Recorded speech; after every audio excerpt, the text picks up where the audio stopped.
April 1945, Camp Florence, Arizona. The desert sun beat down like a hammer. 22-year-old Greta Hoffman stepped off the transport truck, wrists still marked from the ropes, bracing for the cruelty she'd been promised her whole life. Savage guards, starvation rations, public humiliation. Her grandmother's final words echoed, "Die with honor. Don't let them break you." But when the dinner bell rang that first night, Greta froze.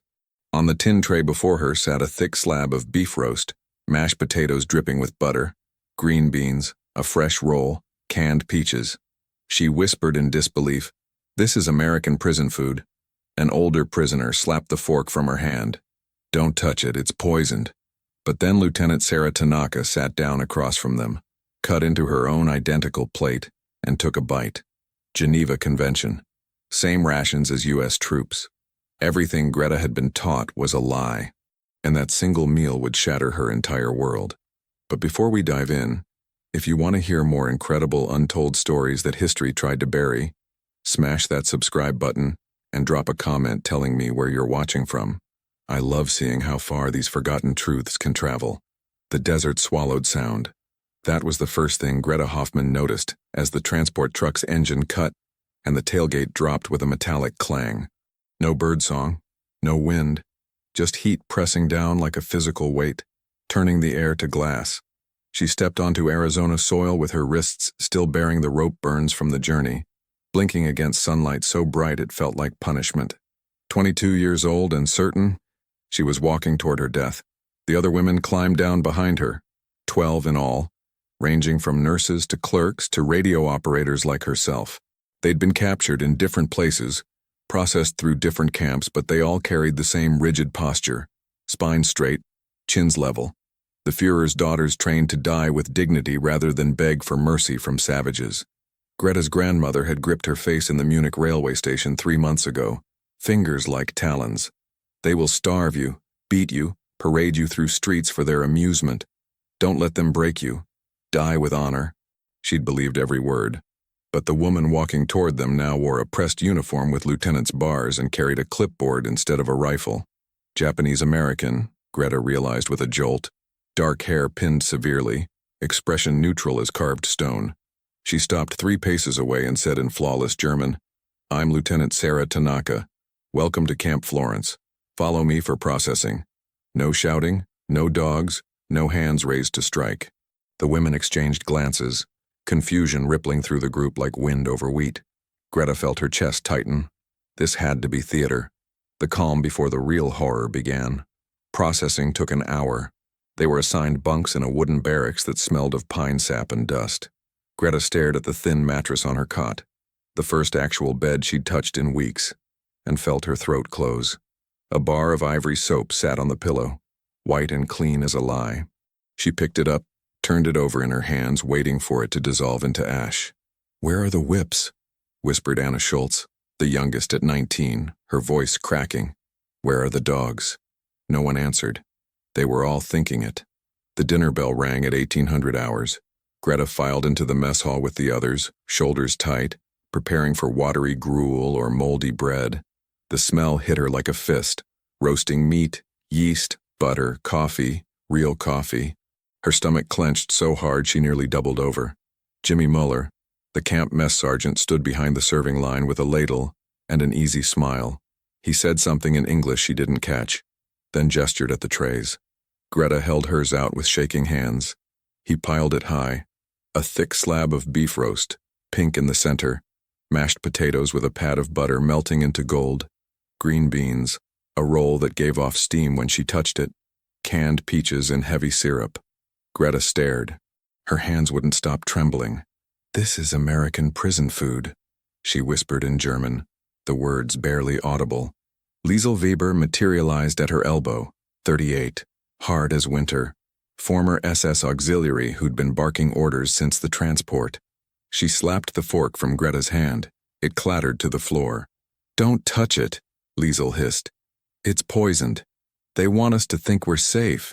Then she drew a finger across her throat, the gesture sharp and final. "They're playing with us, testing us. The real punishment comes later." Greta's pulse hammered in her ears. It made sense. Of course it made sense. Everything she'd been taught said Americans were barbaric, vengeful, cruel. You didn't feed your enemies steak unless you were fattening them for slaughter. But then Lieutenant Tanaka sat down across the table from them. She set her own tray down, identical to theirs, down to the last green bean, and cut into her beef with calm precision. She took a bite, chewed, swallowed, met Greta's eyes, and said in that same level German, "Geneva Convention, Article 26. Prisoners of war receive the same rations as the captor nation's troops. You can check the Red Cross report if you'd like. It's posted in the barracks." Greta's entire world tilted on its axis. If they lied about the food, about this, what else was a lie? That night, long after lights out, Greta pulled the cold piece of beef from her pocket. She'd saved it without thinking, hidden it in her sleeve like contraband. She lifted it to her mouth in the darkness, feeling the weight of Liesel's glare from across the room. It tasted like treason. It tasted like truth, and she couldn't stop the tears that came after. By the end of the first week, Greta had earned $360. She held the camp script in her palm like it might evaporate. Thin paper vouchers printed with the Camp Florence seal. More money than she'd ever possessed in Germany. The work wasn't hard. Laundry duty meant hauling wet uniforms from industrial washers to clotheslines that stretched across the compound, her hands turning pink in the hot water. 8 hours a day, 80 cents per day. The math felt absurd. At the canteen on Saturday, she bought toothpaste, real Colgate in a metal tube, writing paper, a pencil. She stood at the counter, touching each item like they might burn her, waiting for someone to laugh and snatch them away. But the clerk, a bored corporal who barely looked up, just took her script and waved her along. Anna Schultz bought cigarettes. She didn't smoke, but she clutched the pack like a talisman, tangible proof that this strange reality hadn't dissolved yet. Greta watched Lieutenant Tanaka constantly now, studied her the way you'd study a locked door, searching for the mechanism that would explain how it worked. Sarah moved through the camp with mechanical efficiency, clipboard always in hand, enforcing rules with the same flat consistency, whether the violation was minor or serious. No raised voices, no favoritism. When a guard tried to skip a POW's dessert ration as a joke, Sarah reassigned him to night watch for a month. When Liesel hoarded bread in her footlocker, Sarah confiscated it without comment and logged the incident in triplicate. What Greta couldn't understand was the restraint. Sarah should hate them, should want them to suffer. Her parents were imprisoned in some camp in California. Greta had overheard guards talking about it, and her brother had died fighting in Italy, died proving his loyalty to a country that locked up his family anyway. Yet here she stood, enforcing the Geneva Convention like it was scripture, treating enemy women with a care that felt more disturbing than cruelty ever could. One evening, Sarah found Greta sitting alone in the barracks, staring at a blank piece of writing paper.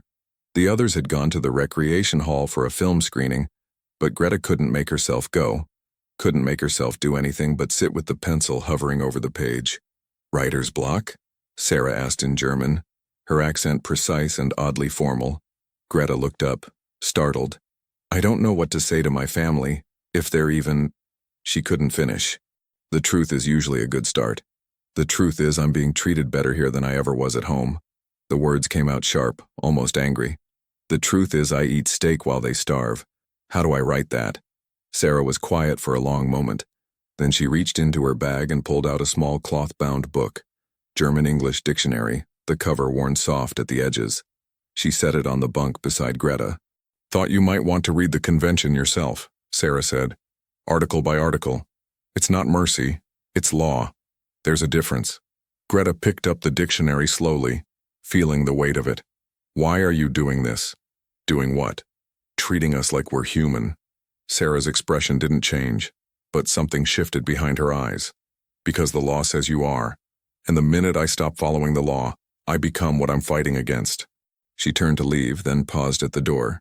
"Your family would want to know you're alive. Write that first, everything else can wait." After she left, Greta opened the dictionary. The pages smelled like ink and old paper. She started with the basics. Hello, thank you, please, but found herself drawn to other words. Restraint, justice, mercy. She sounded them out quietly, testing the shapes in her mouth. By the end of the second week, she'd begun teaching English to the younger POWs in exchange for their dessert rations. Anna was her best student, absorbing vocabulary with frightening speed. Even Liesel showed up once, standing at the back of the barracks with her arms crossed, listening but never participating. "Why are you learning their language?" Liesel demanded one night, her voice cutting through the darkness after lights out. Greta didn't answer right away. She thought about the dictionary, about Sarah's mechanical kindness that somehow hurt more than cruelty, about the steak that tasted like treason. "Because I want to understand what they're saying," she finally replied. "When they tell us why. There is no why. There's only waiting until we can go home." But Greta wasn't sure anymore what home even meant, or if there was anything left to go back to. 3 months passed like water through fingers. Greta learned to sleep without startling awake, learned to eat without checking the food for poison first, learned the English words for sunrise and coffee and good morning, and how to say them to Jimmy Mueller when he handed her breakfast with that same gentle smile. The camp settled into routine, work details and mail call and evening recreation, until the day Lieutenant Tanaka gathered all the women and marched them to the camp theater without explanation. The room was small and close, folding chairs arranged in rows facing a white screen. A projector sat in the back, already threaded and humming. Sarah stood at the front, her face carved from stone. "V-Day was 2 weeks ago," she said in German, her voice carrying no inflection whatsoever. "The war in Europe is over. Germany has surrendered. What you're about to see are newsreels from the Allied liberation of concentration camps. You will watch all of it. There will be no leaving early." Greta's stomach dropped. Beside her, Anna had gone white as paper. The lights dimmed. The projector clicked to life. Bergen-Belsen appeared first. Mountains of skeletal bodies stacked like cordwood, limbs twisted at impossible angles, living prisoners who looked like animated corpses, hollow-eyed and swaying, British soldiers wearing masks against the stench, using bulldozers to push the dead into mass graves because there were too many to bury any other way. Then Dachau, Buchenwald, Auschwitz. Greta made it through 15 minutes before she stumbled up the aisle and out the side door, hand clamped over her mouth. She barely made it to the edge of the building before her stomach emptied violently onto the desert sand. She retched until there was nothing left, then kept retching, her body trying to expel something that couldn't be vomited away. She didn't hear Sarah approach, didn't know she was there until the lieutenant's shadow fell across the ground beside her. "Did you know?" Sarah asked quietly. Greta wiped her mouth with shaking hands. "No." Her voice came out, barely recognizable. "I didn't. We didn't. I never saw anything like that. I was just a radio operator. I just relayed messages and coordinates." And she stopped because the excuse died in her throat. "But I should have asked. I should have wondered why they needed so many trains, so many camps. I should have what? Asked questions, looked harder, refused?" The words felt pathetic even as she spoke them. What could one radio operator have done? What difference would her single refusal have made? But she'd never even tried. Sarah was silent for a long time. When she finally spoke, her voice had lost its mechanical edge. "My parents lost their grocery store in San Francisco. Everything they'd built in 30 years. Gone in a week. My brother enlisted to prove his loyalty, to show we were real Americans. He died at Anzio with a bullet in his chest and a flag on his coffin." She looked up at the stars beginning to emerge in the darkening sky. "I wanted to hate every single one of you. I wanted you to suffer the way my family suffered, the way those people in the camp suffered." Greta couldn't breathe, couldn't move. "But the law said you're human," Sarah continued. "The Geneva Convention said you get the same food I eat, the same medical care, the same basic dignity. So I had to act like it was true, even when I didn't feel it, even when every part of me wanted to." She stopped, swallowed hard. Restraint isn't kindness. It's the only thing standing between civilization and that. She gestured back toward the theater where the projector was still running.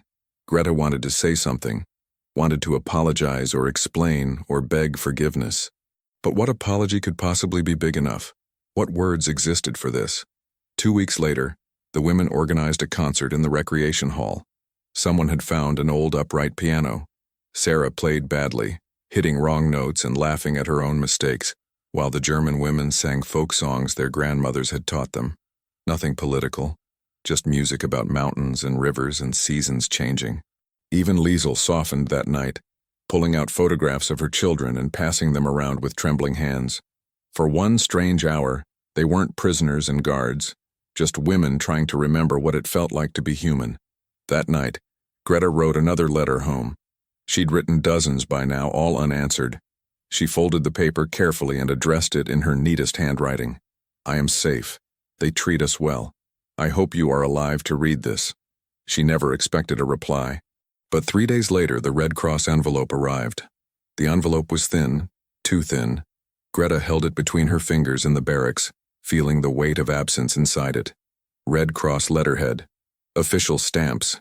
Her hands wouldn't stop shaking as she tore it open. The words swam on the page. She had to read them 3 times before they made sense. Her mother and younger brother were dead, killed in the February firebombing of Dresden. Her father was missing, last seen in the chaos of the Soviet advance, presumed dead. Her grandmother had hanged herself in the garden shed 2 days after the surrender, unable to face the ruin of everything she'd believed in. Greta folded the letter with mechanical precision, creased the edges sharp, placed it in her footlocker beneath the German-English dictionary. Then she lay down on her bunk and stared at the ceiling, feeling absolutely nothing. The nothing lasted 3 days. She stopped eating. The food on her tray, still generous, still hot, looked obscene. While her mother had burned alive, Greta had been gaining weight. While her brother had starved in the rubble, she'd been sleeping on a mattress. While her grandmother had chosen death over dishonor, Greta had been learning English and singing folk songs with the enemy. Jimmy Muller noticed first. He approached her table at dinner, concern creasing his broad face. You need to eat something, miss, please. She stared at the steak on her plate. It might as well have been made of ash. That night, Liesel cornered her in the barracks. The older woman's face was hard as flint, eyes blazing with something between fury and vindication. I told you, she hissed in rapid German. I told you they were playing games. Now you see it, don't you? They fed you while your family died. They made you comfortable while Germany burned. They turned you into a traitor. I never... Greta started, but her voice wouldn't work properly. You befriended her, that Japanese woman. You learned their language. You laughed at their piano playing. Liesel's voice rose sharp enough to cut. You chose them over your own people, over your own blood. That's not... You're a collaborator. A disgrace. Your grandmother killed herself because she knew what honor looked like. And you... Liesel spat at her feet. You make me sick. Something broke loose inside Greta's chest. She launched herself at Liesel, fists swinging wildly, screaming words that didn't form sentences. They crashed into a bunk, tangled together, Anna and 2 others trying to pull them apart. Greta felt a fist connect with her jaw, tasted copper, didn't care. She wanted to hurt something, wanted to make the world hurt the way she hurt. Guards flooded the barracks. Strong hands dragged her away. She was still screaming when they locked her in the isolation cell, a small concrete room with a cot and a bucket and nothing else. The silence pressed down like a physical weight. For 3 days she sat in that cell and faced the question she'd been running from since the newsreels, since the letter, since the first bite of steak 3 months ago. Did being treated with mercy make her complicit? Did surviving while her family died mean she'd betrayed them? Was gratitude the same as treason? On the 3rd day, Sarah came to the cell door. She didn't unlock it, just sat on the floor outside, back against the bars, and spoke through the gap. I got the report about your family, Sarah said quietly. I'm sorry. Greta said nothing. What was there to say? You didn't kill them, Sarah continued. You didn't drop the bombs or start the war or vote for any of it. You were 22 years old and following orders because that's what you were taught to do. I should have been there to die with them. Would that have made it better? It would have been honest. Greta's voice cracked. Instead, I'm here, safe, fed, alive, while they... She couldn't finish. Sarah was quiet for a long moment. You didn't choose to be captured. You didn't choose to be fed. But you can choose what to do with the fact that you survived. She stood, brushing dust from her uniform. People are going to need bridges between languages, between enemies, between the world that was and the world that's coming. You can be that, or you can let the guilt eat you alive. But either way, your family is still gone, and you're still here. She walked away, footsteps echoing down the corridor. Greta curled up on the thin mattress and finally let herself cry. Not the silent tears she'd shed before, but great wrenching sobs that tore through her chest and left her gasping.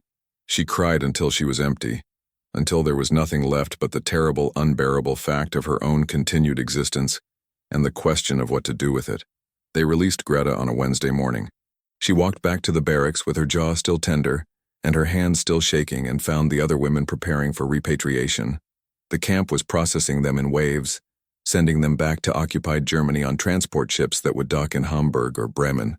Most of the women were terrified. Anna sat on her bunk, clutching a single photograph of her family home, now rubble, and crying silently. "There's nothing to go back to," she whispered. "No house, no family, no jobs, just ruins and starvation and Russian soldiers." She looked up at Greta with red-rimmed eyes. "At least here we're human. At least here we have beds and food and nobody." She stopped, unable to finish. Liesel stood by the window, arms crossed, staring out at the desert. "We should have stayed prisoners," she said bitterly. "It's the only safe place left for us." Greta felt hollow, scooped out.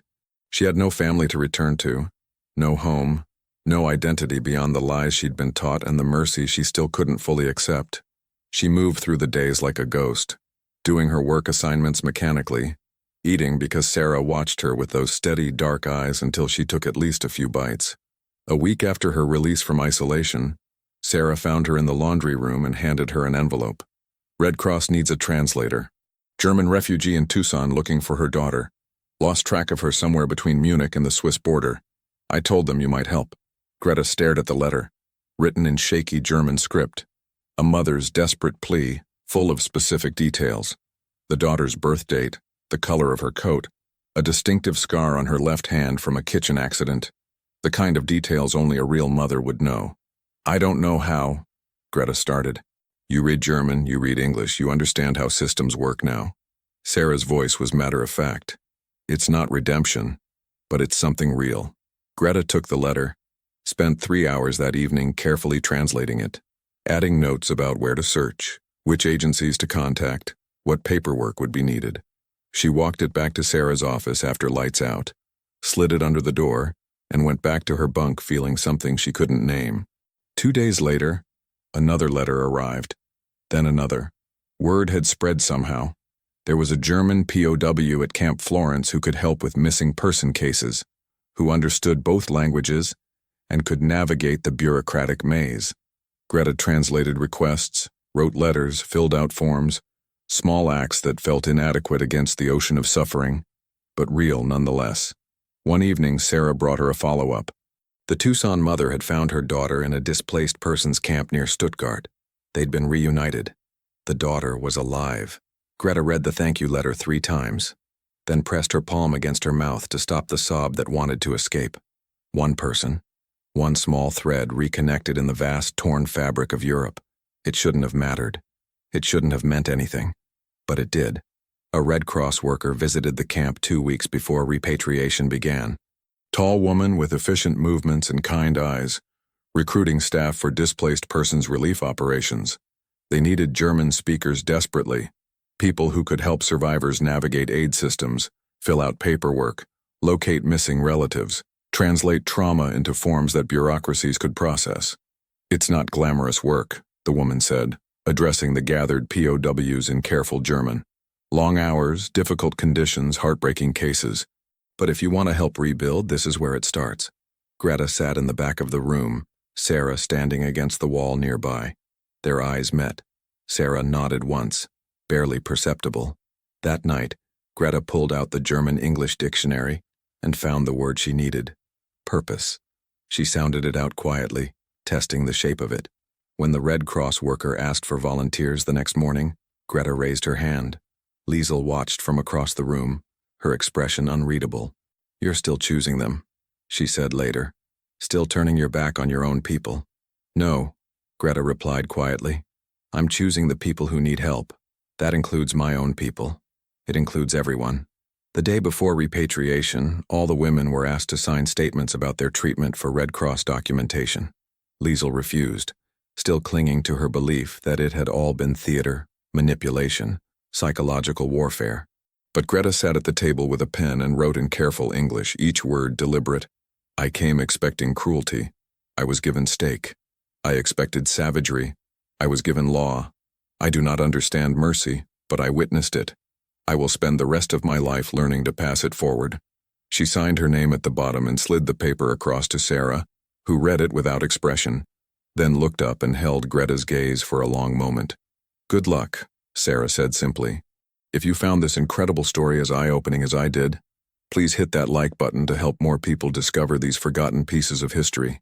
And if you're not already subscribed, make sure to subscribe and ring that notification bell so you never miss another untold story that history tried to bury. I'd love to hear from you in the comments below.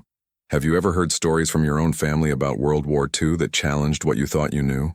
Or maybe you know of other historical events where enemies showed unexpected humanity to each other? Drop a comment and let's keep this conversation going. Your engagement really helps these important stories reach more people, and there are so many more incredible tales waiting to be told. Thanks for watching, and I'll see you in the next video.